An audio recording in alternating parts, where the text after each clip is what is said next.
Simply.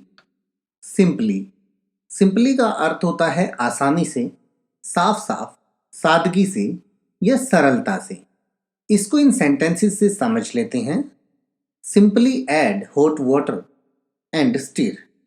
Simply add मतलब कि आसानी से मिलाएं, हॉट वाटर मतलब गर्म पानी, एंड स्टीर मतलब और हिलाएं। तो पूरे सेंटेंस का मतलब हुआ कि आसानी से गर्म पानी मिलाएं और हिलाएं।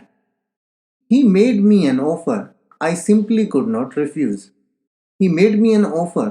उसने मुझे एक ऐसी पेशकश की I simply could not refuse मतलब कि मैं सरलता से नकार नहीं सकता था या सरलता से मना नहीं कर सकता था। तो पूरे सेंटेंस का मतलब हुआ कि उसने मुझे एक ऐसा ऑफर दिया या उसने मुझे एक ऐसी पेशकश की जिसे मैं आसानी से या सरलता से नकार नहीं सकता था या मना नहीं कर सकता था। चैनल पे और भी वीडियोस हैं जिन्हें आप जाके देख सकते हैं। लाइक, शेयर और सब्सक्राइब करना बिल्कुल मत भूलिएगा।